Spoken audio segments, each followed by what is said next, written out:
Wala siyang ibang mahalin at wala siyang ibang gustuhin kundi ikaw lamang. Hello mga guys, kumusta kayo? Panibagong araw, panibagong video na naman tayo. And sa araw na ito ay isa na ng video ang aking ituturo sa inyo na simpleng gabay. Simpleng pamamaraan na makakatulong sa atin. At bago ang lahat, gusto ko lang mag-disclaimer sa mga taong hindi naniniwala at hindi gusto ang mga kagaya nitong video. Please skip this video and maghanap kayo ng videos na gustong gusto nyo. Dahil ang video na ito ay para lamang ito sa mga taong naniniwala and gusto mag-try. Sa lahat po ng mga nagko-comment po dito sa aking video, dito po sa aking mga ina-upload, mag-ingat po sa lahat ng mga nang i-scam na dinadala kayo sa WhatsApp upang hindi po tayo mapirahan at hindi masasayang ang ating pera. So, ayun po. Gusto nyo ba na ikaw lamang ang kanyang gugustuhin? Ikaw lamang ang kanyang mamahalin? Yung tipong hindi na siya titingin pa sa iba?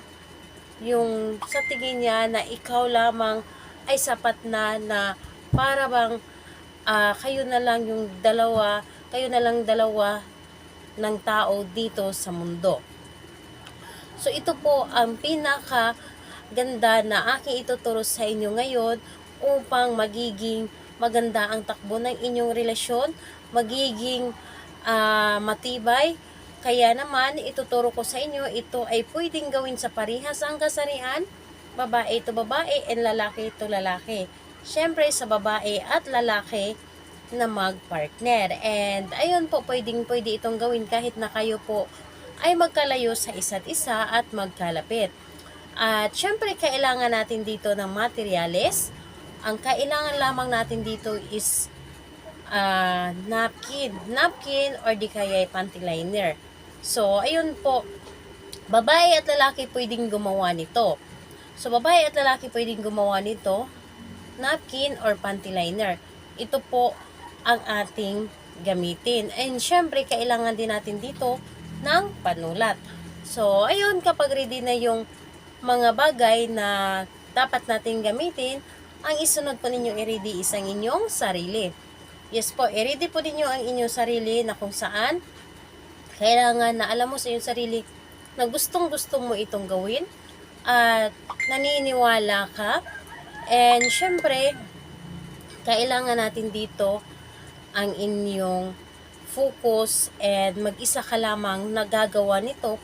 Mas maganda na sa loob ka ng iyong kwarto kapag gagawa ka ng isang ritual.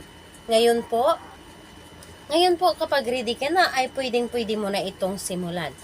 Una, ang gagawin mo dito is dito po sa harap ng panty liner o di kaya napkin. Dito po sa harap, isulat mo dito ng 3 beses yung pangalan at apelyido ni target.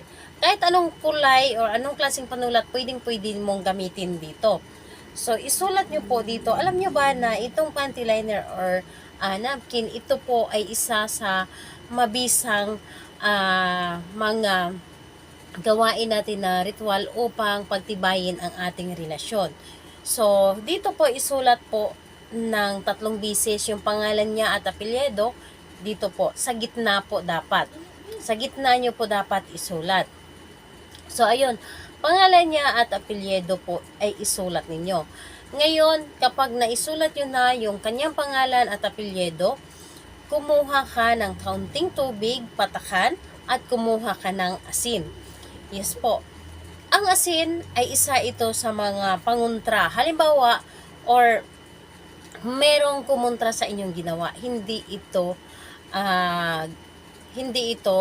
makukontra dahil ang asin isa ito sa mga pampatanggal malas.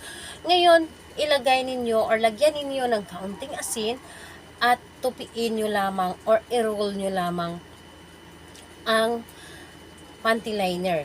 So, ang gagawin ninyo, lagyan ng kaunting asin at tubig. Ngayon, habang niro-roll ninyo ito ng papalabas ang pag-roll. I-roll ninyo ito at sabihin po ninyo yung pangalan at apelyido ni target at sabihin mo, wala kang ibang mamahalin at gugustuhin kundi ako lamang. Pangalan, apelyido, wala kang ibang mamahalin at gugustuhin kundi ako lamang. So, 3 beses mo yang sasambitin yung kanyang pangalan at apelyido wala kang ibang gugustuhin at mamahalin kundi ako lamang.